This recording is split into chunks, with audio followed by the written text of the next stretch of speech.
Welcome to the Ripple Effect Martial Arts Podcast. Hello, everybody. Welcome to the podcast. We're here today with Mr. Tristan Matthew. He's a third-degree black belt at Ripple Effect Martial Arts. He is also an instructor and leader of the Little Ripples program and is an incredible human being. And thank you so much for being here today and talking. Of course. It's wonderful being here. So we met when I think maybe you were, a gold belt. You were just starting out, kind of. Yeah, I was actually looking at this earlier today. So yeah, I started back in 2014. So almost like 9 years ago. So how old were you when you started? I was, think about it. I was 7.5 years old. I did a leadership booklet back then, and I included a photo of you in one part of it that had a quote from Alexander the Great. I think I know the one you're talking about. I think I actually have that like booklet downstairs with the photo of me in it. That picture was in Estes Park, and you were roaring. I mean, you looked intense. This is at about the age of 8 or 9. What do you remember about being that young and competing and training to be a black belt? I remember it was always really cool since it was something that I hadn't really done before. And it was interesting since I got a lot of new experiences and trying out things that I wasn't really sure if I was good at or not. And I kind of just tried it out and I learned a lot of things from it. And I got to meet like a lot of new people. So I learned a lot of things from like the black belt tests. And then I was on like competition team and demo team. And I feel like I learned a lot from that. That's helped me out like down the line as well. Can you explain a little bit about what demo team is?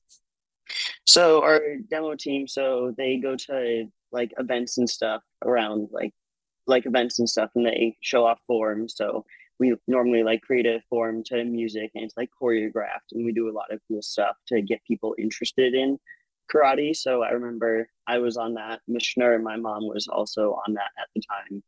And it was, I had tons of fun with it since martial arts is really cool, like with our traditional forms, but on demo team, you get to kind of do like creative forms, which it's the same skills, but a little bit different. So I thought that was really fun. Demo team is a team of karate students that performs at regional festivals, at minor league hockey games. I mean, in front of a lot of people, and the spotlight's on you. What do you remember about being in the spotlight for the first few times? I remember it was always really cool since I've always liked helping out other people. And to me, it was always interesting since you're performing to people who have never done martial arts before and you're trying to get them to see what it's all about. And I just thought it was fascinating to be able to help inspire other people since when I first started martial arts, I remember it was like at a booth at Taste of Fort Collins and I saw people in their uniforms and I was like, ooh, that sounds super cool. And for me to be able to help inspire other people was just something that was really exciting for me. And I loved having that opportunity. What was it like being part of a team where it's not just your individual performance, but everyone's coordinated performance? I thought it was really cool since like there was obviously like the whole team. I think the demo team at the time was, I think it was around 20 people if I remember correctly. So like we obviously all worked together, and then like one of the forms that we were doing at the time, like there'd be little groups. So there's be like groups of like 3 or 4 people that would perform, and then another group would go. And it was really cool since you got to work really closely with those people and share like your similar skills and interests. I personally like doing stuff with bow staff. So there was like a group of like 4 people and we just did stuff with bow staff. So I got to work with people who had similar interests to me and we helped each other out to grow even more as martial artists. Have you ever played any other sports? I haven't played any other sports. I actually like before I started karate, like I typically thought that I was not that good at sports, and martial arts was kind of the first thing that I did. And at first, me, missionary, my mom, and my dad, they didn't think that I would like it since in the past I hadn't really ever liked sports, but I kind of just really liked it. Yeah. I guess the only other thing, like I played a musical instrument, I played the viola, but that's really the closest to a sport that I've done outside of martial arts. Nice. Viola, do you still play? Yes, sir. So yeah, I actually started playing the viola about a year before I started training in martial arts. Then when I started martial arts, I took a break for a little bit, and around 5 years ago, I started playing it again. So that's lots of Well, fun. is there any relationship, do you feel like, between learning a musical instrument, learning to play with other musicians, and learning martial arts movements and mechanics and training? Is there any parallel there?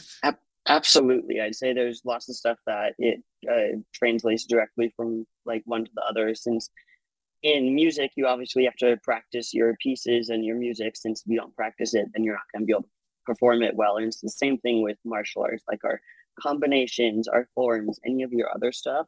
You have to make sure you're practicing it on a consistent basis. So I'd say that transfers over like really easily. I'm trying to think how else it helps. I think as we get higher up in martial arts, we do stuff with like musical forms. Like we have three musical forms that we do, and I think when I learned those, it was a lot easier for me to learn the forms to music since I'd already done a lot of stuff with music outside of martial arts. So it really helps me learn new stuff a lot quicker in martial arts, I feel like. That's awesome. I play music too, and I think about dynamics in the martial arts and in music, and how softly or how powerfully, how much volume you give to a note, how much speed you give to a passage, and how much speed there is, or how much pause, what the phrasing is like in a martial arts combination or a form.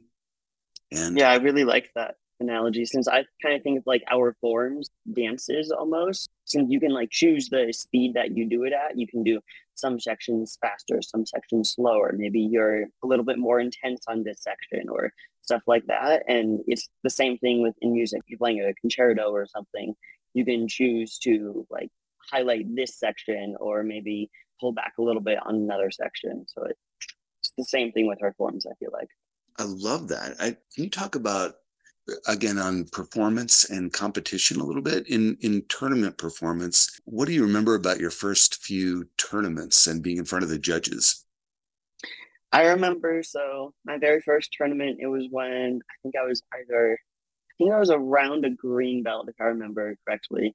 It was one of our CMAA tournaments. So all the Ripple Effect students, but then there's also a few other schools that had joined us. So that was super cool since I knew a lot of people there. And it was really scary at first since I didn't really know what to expect. And I'd seen things like in the movies, like the Karate Kid movie, which is a little bit unrealistic. And that's kind of what I had in my mind at first, which was slightly terrifying. But then when I actually did it, I had tons of fun and I learned lots of stuff. I got to meet new people and learn how to help improve my martial arts skills for in the future. And then once I felt more comfortable with that, I think when I was around a red belt, either a blue belt or a red belt, somewhere around then, I joined our competition team, which is for our state competitions at CKA. So that was with, I think there was around probably like 30 people from Ripple Effect on our competition team. And then there was a lot of people from other schools outside of Ripple Effect competing at those tournaments.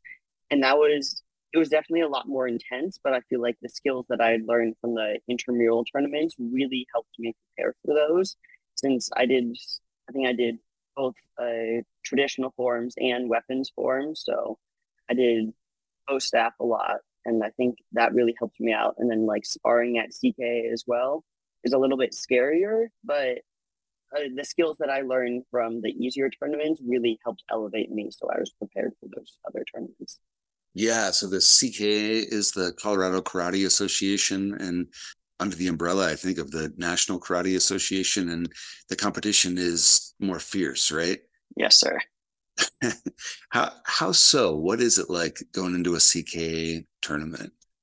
The main difference for me was there was a ton of people who I didn't really know, and they were all doing forms that I had no idea like what those forms were. Since before at the intramural tournaments, since the schools that were there, they're like our sister schools. So for the most part, they had a lot of the same curriculum. So you could see someone from a completely different school who you hadn't met before, and you could probably know the form that they were doing. Whereas at the CKA tournaments, you pretty much didn't know any form other than what you were doing. So really, it was really cool since it was eye opening and you got to see new stuff, but also like not knowing what that other stuff was made it a little bit scarier since you just didn't really know what to expect.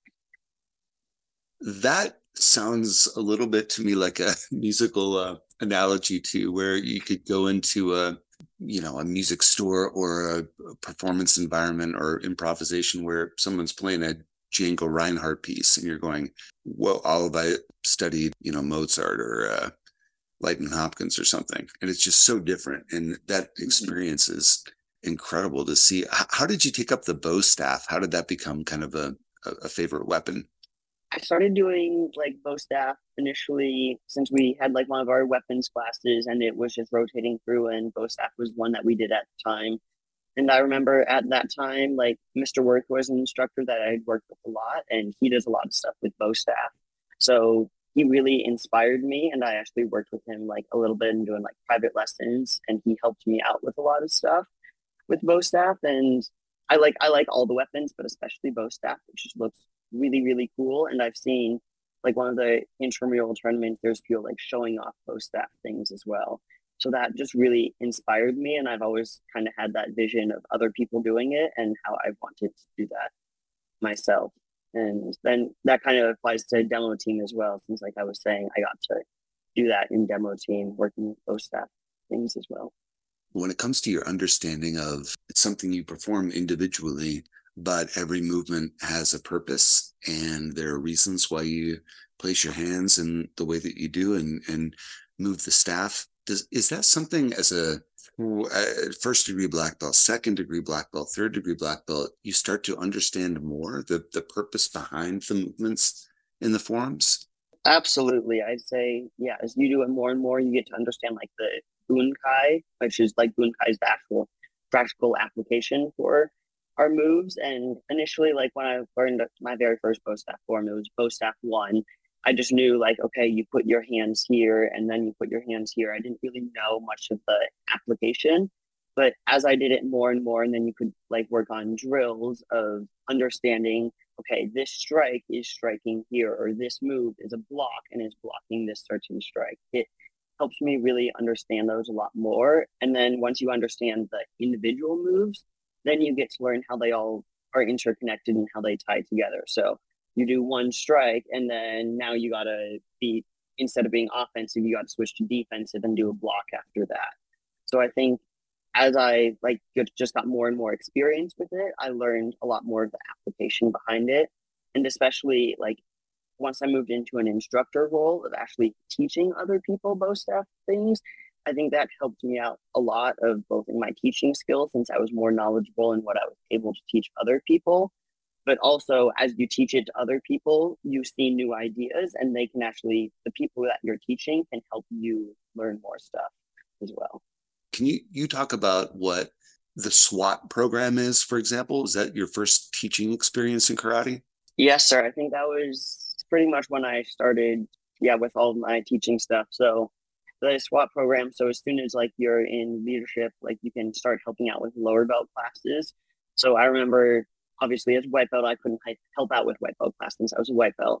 But as soon as I got my gold belt, I would love to come into white belt class and just help out the other students, which was super cool. And then I always was excited once I got to my next belt, and that meant there's even more belt rank classes below me that I could help out with. So by the time I was like a green or purple belt, I was there pretty much like every day of the week, helping out with, it might not be my class, but helping out with any classes that I could. And I just loved being able to help out other people and help inspire them. It's kind of incredible that as an 8, 9, 10-year-old, you could come up there and do that. That's the kind of thing that high school students, want to have on their resume. It's essentially volunteering. Is that right?